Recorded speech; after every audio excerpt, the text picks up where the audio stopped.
नमस्कार बच्चों, मेरे दोस्तों, आप सभी लोगों का आपके अपने YouTube channel unique academy Indian polity पर स्वागत है। आज की हमारी क्लास है दोस्तों, प्रधानमंत्री और उसकी शक्तियां। यही है, प्रधानमंत्री और उसकी शक्तियां।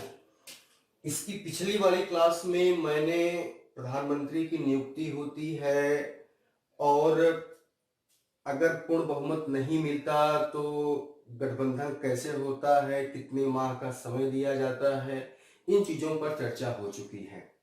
आज हम सीधे अपने क्लास पर आएंगे। जो लोग आज हमारी पहली बार वीडियो देख रहे हैं उनसे निवेदन है कि वो पहले ही मेरे चैनल को सब्सक्राइब कर लें और लिंक में जाकर अन्य क्लासेस को पढ़ लें।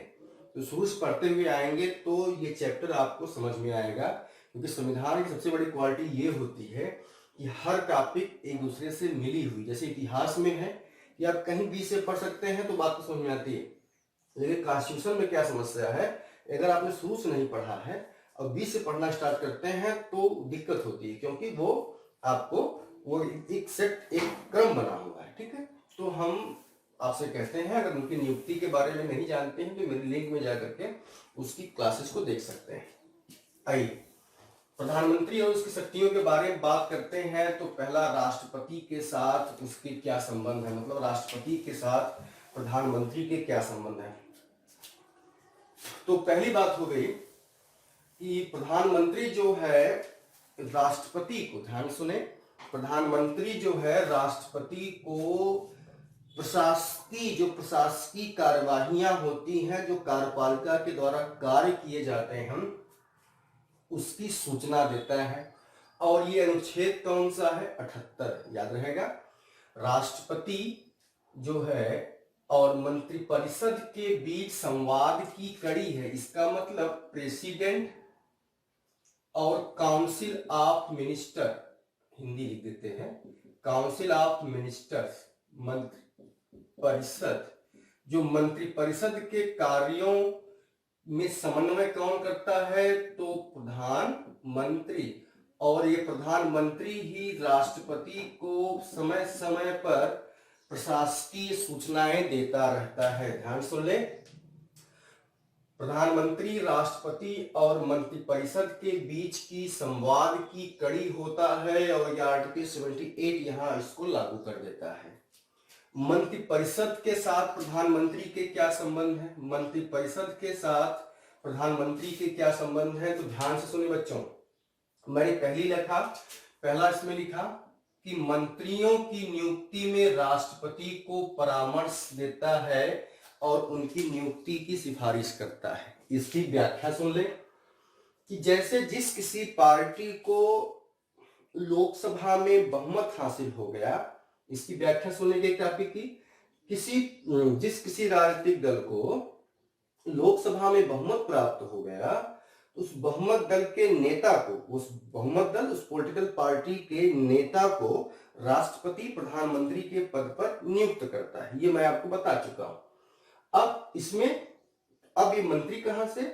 अब क्या होता है कि उसकी पार्टी के ही सदस्यों को, जिस पार्टी ने लोकसभा में चुनाव जीता है, उसका नेता प्रधानमंत्री बना है, उस राजनीतिक पार्टी के नेताओं को मंत्री के पद पर नियुक्त करने की परामर्श देता है। इसको राष्ट्रपति को। यहां ध्यान देने की बात है कि मंत्रियों की नियुक्ति कौन करेगा? राष्ट्रपति करेगा। गौर से सुने, इन मंत्रियों की नियुक्ति कौन करेगा? राष्ट्रपति करेगा।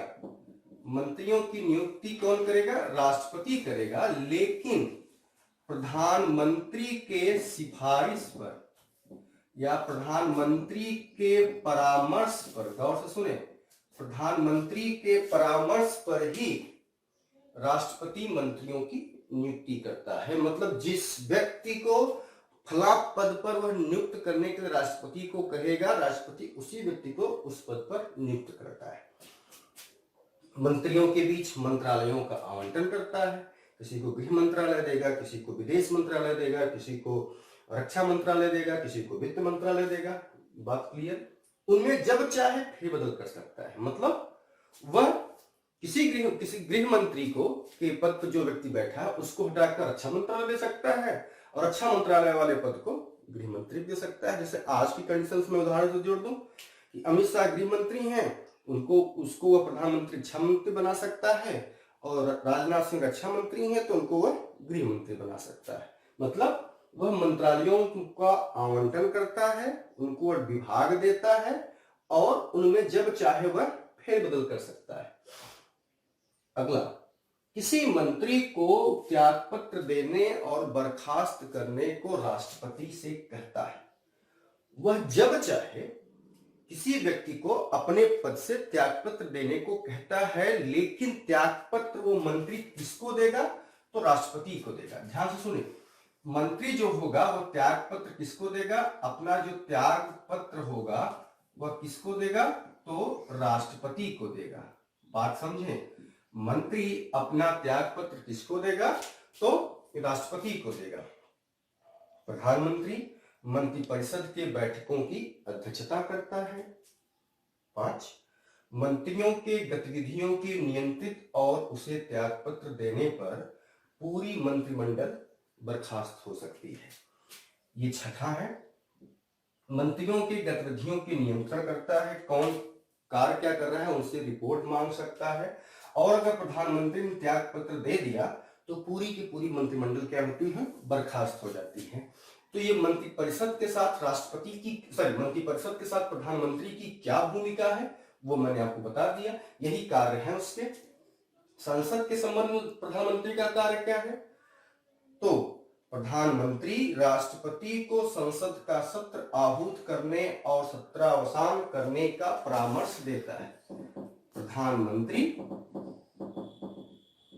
प्रधानमंत्री राष्ट्रपति को संसद का सत्र आहूत करने और सत्रावसान करने का परामर्श देता है।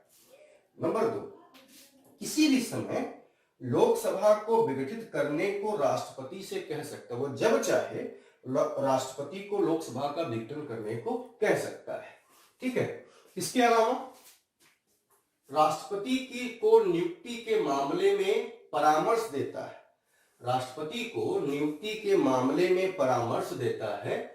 किसकी नियुक्ति के मामले में? राज्यपाल के मामले में, महान्यायवादी, नियंत्रक तथा महालेखा परीक्षक, संघ लोक सेवा आयोग के अध्यक्ष एवं सदस्य, चुनाव आयोग के अध्यक्ष एवं सदस्य, वित्त आयोग के सदस्यों की नियुक्ति के मामले में राष्ट्रपति को परामर्श देता है। अन्य कार्य में, अदर वर्क में, वह नीति आयोग, राष्ट्र नीति आयोग, आप जानते हैं कि पहले यही योजना आयोग हुआ करता था। ठीक है।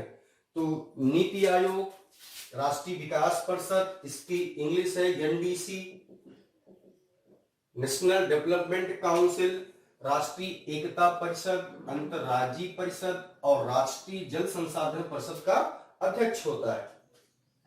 राष्ट्र की विदेश नीति का निर्धारक होता है। वहां देखिए, राष्ट्र की विदेश नीति का निर्धारक होता है। जैसे हम ये कहते हैं कि फॉरेन पॉलिसी पर प्रधानमंत्री का बहुत बड़ा प्रभाव पड़ता है। आप जवाहरलाल नेहरू को उठाकर देख लो, जो भारत के पहले प्रधानमंत्री थे। उन्होंने विदेश मंत्रालय को अपने पास रखा था, और ये कहने में कोई अतिशयोक्ति नहीं है कि भारत की विदेश नीति पर जवाहरलाल नेहरू का पूरा प्रभाव अब भी दिखता है।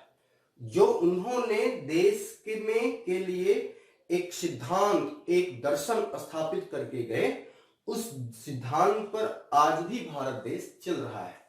चाहे वो नेहरू युग रहा हो, चाहे शास्त्री युग रहा हो, चाहे इंदिरा गांधी युग रहा हो, चाहे वाजपेयी युग रहा हो, चाहे मनमोहन सिंह युग रहा हो, चाहे नरेंद्र मोदी युग रहा हो, इस समय आप देख लो कि उस पर प्रधानमंत्री की एक महत्वपूर्ण प्रभाव पड़ता है, एक महत्वपूर्ण इंप्रेशन पड़ता है। राष्ट्र की विदेश नीति के निर्धारण में प्रधानमंत्री की भूमिका बहुत महत्वपूर्ण होती है। किसी भी मामले, राजीव गांधी के मामले पर देख लो, उन्होंने श्रीलंका के साथ जो संघर्ष हुआ था। इंदिरा गांधी के मामला देख लो, भारत पाकिस्तान युद्ध हुआ था और बांग्लादेश आजाद हुआ था। लाल बहादुर शास्त्री के मामला आप देख लीजिए, भारत पाकिस्तान युद्ध हुआ था और 65 का बाद में भारत विजय हुआ, तो उसमें जय जवान जय किसान का नारा दिया था। ये तमाम ऐसी चीजें हैं जिस पर विदेश नीति पर प्रधानमंत्री की बड़ी महत्वपूर्ण प्रभाव पड़ता है। आगे केंद्र सरकार का प्रवक्ता होता है।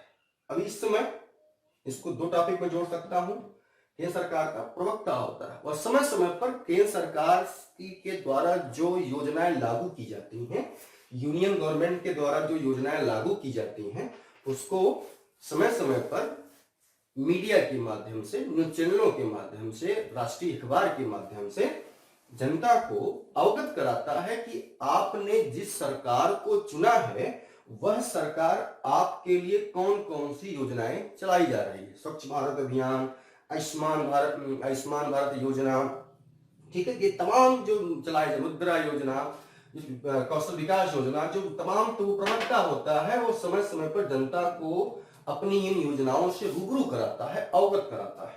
ठीक है। अगला है आपातकाल के दौरान राजनीतिक स्तर पर आपदा प्रबंधन का प्रमुख होता है।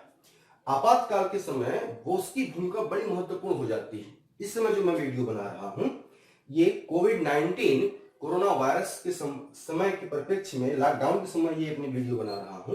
तो आप इस समय यह बात मैं इसलिए बता रहा हूं क्योंकि आप देखो आपातकाल के समय प्रधानमंत्री हर एक हफ्ते, महीने, 20 दिन, 25 दिन के बाद जनता को संबोधन करते हैं कि हमारा देश आपात परिस्थितियों से कैसे लड़ रहा है, कैसे किस तरह से उबर रहा है। उनके द्वारा कई तरह के प्रोग्राम बनाए जा रहे हैं, राज्य सरकारों को दिशा निर्देश दिए जा रहे हैं, लॉकडाउन कब तक बढ़ाया जाए उस पर उन्हें दिशा निर्देश दिया जा रहा है। तो आपात प्रबंधन के समय उसकी बड़ी महत्वपूर्ण भूमिका हो जाती है। ठीक है। तो एक बार इसको आप फिर मैं जल्दी जल्दी बता देना चाहता हूं। प्रधानमंत्री की शक्तियां को हम अगर पढ़ना चाहते हैं तो 4 परिप्रेक्ष्य में देख सकते हैं। उसकी राष्ट्रपति के साथ क्या संबंध है, मंत्रिपरिषद के साथ उसके क्या संबंध है, संसद के क्या संबंध है और अन्य कार्य के साथ क्या है। तो राष्ट्रपति के साथ संबंध में वह क्या करता है, समय समय पर राष्ट्रपति को शासकीय कार्यों की सूचना देता है। राष्ट्रपति और मंत्रिपरिषद के बीच प्रधानमंत्री जो है संवाद की एक कड़ी होता है, वो कम्युनिकेशन की एक कड़ी होता है। इसके अलावा राष्ट्रपति के मामले पर तो राष्ट्रपति जिनकी नियुक्तियां करता है, इन सभी नियुक्तियों के मामले में राष्ट्रपति को परामर्श देता है। नंबर 2 मंत्रिपरिषद के संबंध में देखें तो मंत्रिपरिषद में संबंध दोस्तों देख लें कि मंत्रियों की नियुक्ति राष्ट्रपति ही करता है, लेकिन परामर्श किससे, प्रधानमंत्री से। प्रधानमंत्री अपने मंत्रियों के बीच मंत्रालयों का आवंटन करता है और उन्हें फेरबदल कर सकता है। ठीक है। किसी भी मंत्री को त्यागपत्र देने और उसको बर्खास्त करने को राष्ट्रपति से कह सकता है और त्यागपत्र जो मंत्री देगा किसको देगा, वह राष्ट्रपति को देगा। ध्यान से सुनिए, यही बात इंपॉर्टेंट है क्योंकि प्रश्न पूछा जाता है कि व्यक्तिगत रूप से मंत्री राष्ट्रपति के प्रति उत्तरदायी होते हैं। ये बहुत पूछा गया प्रश्न। व्यक्तिगत रूप से मंत्री राष्ट्रपति के प्रति उत्तरदायी होते हैं। ठीक है। आगे किसी मंत्री को त्यागपत्र देने और बर्खास्त करने को राष्ट्रपति से कह सकता है। इस शब्द से आप पकड़ लीजिएगा। मंत्रिपरिषद की बैठकों की अध्यक्षता करता है। क्या क्या विभिन्न विभागों के द्वारा, विभिन्न मंत्रालयों के द्वारा क्या कार्य किए जा रहे हैं उनकी वह जानकारी प्राप्त करता है। मंत्रियों की गतिविधियों को नियंत्रित करता है और प्रधानमंत्री के त्यागपत्र देने पर पूरी की पूरी मंत्रिमंडल क्या हो सकती है, बर्खास्त हो सकती है। ठीक है। तो हमने 2 पर चर्चा कर लिया। तीसरा, संसद के संबंध में उसके कार्य क्या है। संसद के संबंध में प्रधानमंत्री जो है राष्ट्रपति को संसद का सत्र आहूत करने, मतलब बुलाने, सत्रावसान करने का परामर्श दे सकता है। नंबर 2, किसी भी समय लोकसभा को विघटित करने के लिए राष्ट्रपति को कह सकता है। आगे देखिए अन्य कार्य में नीति आयोग जो पहले योजना आयोग हुआ करता था, राष्ट्रीय विकास परिषद, राष्ट्रीय एकता परिषद, अंतर्राज्यीय परिषद और राष्ट्रीय जल संसाधन परिषद का अध्यक्ष होता है। राष्ट्र की विदेश नीति का डिटरमाइंड होता है, निर्धारक होता है। केंद्र सरकार का प्रवक्ता होता है। आपातकाल के दौरान राजनीतिक स्तर पर आपदा प्रबंधन का प्रमुख होता है। इसकी मैंने व्याख्या कर दी। ये आप वीडियो पूरा डाउनलोड कीजिएगा और इंड तक देखिएगा और पूरी अच्छी तरह से पढ़िएगा। इससे ज्यादा आपको प्रधानमंत्री से कुछ पूछा नहीं जाएगा क्योंकि इसकी पहली वाली वीडियो में प्रधानमंत्री की नियुक्ति कैसे होती है, अगर बहुमत नहीं है तो कौन सी कंडीशन है, ठीक है, सब पर मैंने आपको बारी बारी से हर चीज पर बता दिया है। ठीक है। अब इसमें कुछ बड़ी परीक्षाओं में बच्चों कमेंट्स पूछे जाते हैं, ध्यान से सुने, बड़ी परीक्षाओं में कमेंट्स पूछे जाते हैं, वो आप नोट कर लेंगे। जैसे भीमराव अम्बेडकर ने से पूछा गया कि आप भारतीय प्रधानमंत्री की तुलना किससे कर सकते हैं। मेरे शब्दों को सुने, कान में लीड लगाकर, ईयरफोन लगाकर सुने। था कि संविधान सभा में पूछा गया कि या बाहर पूछा गया कि आप भारतीय प्रधानमंत्री की तुलना किस व्यक्ति से कर सकते हैं, किस देश के प्रधानमंत्री या राष्ट्रपति से कर सकते हैं। तो उन्होंने कहा कि भारत के प्रधानमंत्री की तुलना अमेरिका के राष्ट्रपति से की जा सकती है। मेरी वर्णन, ये पूछे गए कोट है, ये आप सुन लेंगे। अब प्रधानमंत्री के बारे में कुछ राजनीतिक विचारकों ने कुछ अपने अपने वर्णन किए हैं, वो क्या है, ठीक है। इसमें लॉर्ड मार्ले का नाम आता है, लॉर्ड मार्ले। उन्होंने क्या कहा, प्रधानमंत्री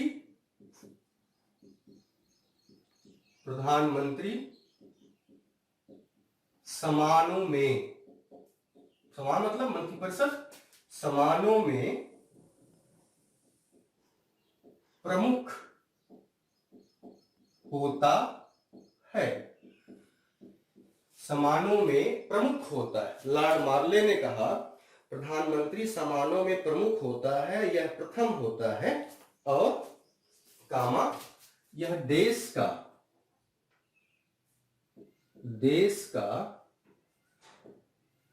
प्रमुख प्राधिकारी होता है, देश का प्रमुख प्राधिकारी होता है, ठीक है, देश का प्रमुख प्राधिकारी होता है। नंबर 1।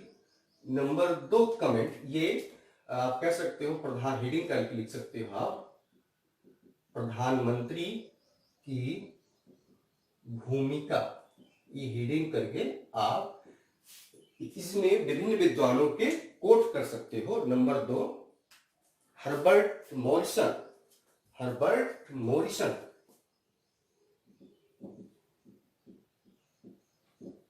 ये क्या कहते हैं, ये कहते हैं कि प्रधानमंत्री सरकार का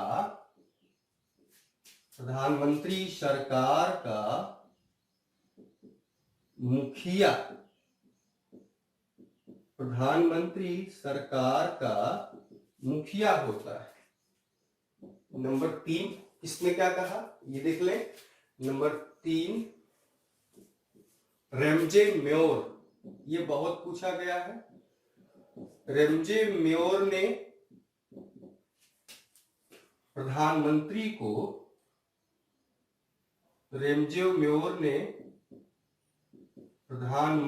को जहाज का मल्लाह कहा। रैमजे मेयोर को जहाज का मल्लाह कहा, रैमजे मेयोर को जहाज का मल्लाह कहा। अगला, सर विलियम वर्नर हार्टकोर्ट,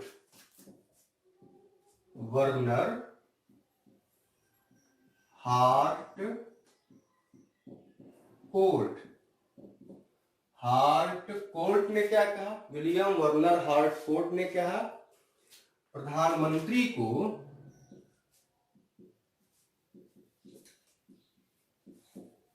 तारों के बीच चंद्रमा की संज्ञा दिया, तारों के बीच चंद्रमा की संज्ञा दिया। नंबर 5 एक और लिख सकते हैं, जेनिंग्स ने कहा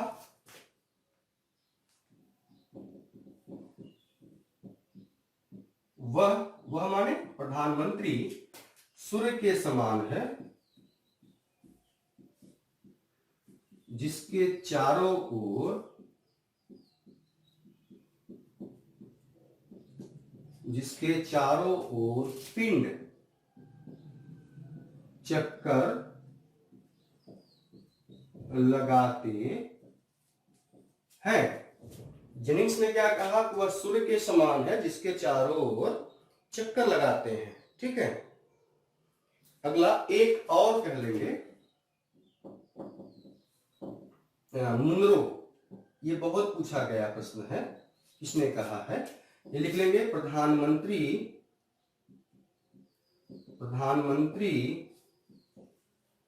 राज्य रूपी नौका का कप्तान है। ठीक, तो ये प्रधानमंत्री की कोट से प्रधानमंत्री की भूमिका का वर्णन दिखता है कि पूरे किसी जो संसदीय व्यवस्था का देश होता है वहां पर प्रधानमंत्री की भूमिका कैसी हो जाती है। वह आप इन कोट से देखिए कि सारे कोट में, सारे कमेंट्स में आपको दिख रहा होगा कि प्रधानमंत्री को सेंटर पॉइंट में रखा गया है, माने इसकी भूमिका बहुत महत्वपूर्ण है। हालांकि मैं एक चीज और बता दूं, एक राजनीतिक दार्शनिक, उन्होंने क्रॉसमैन है, इन्होंने संसदीय व्यवस्था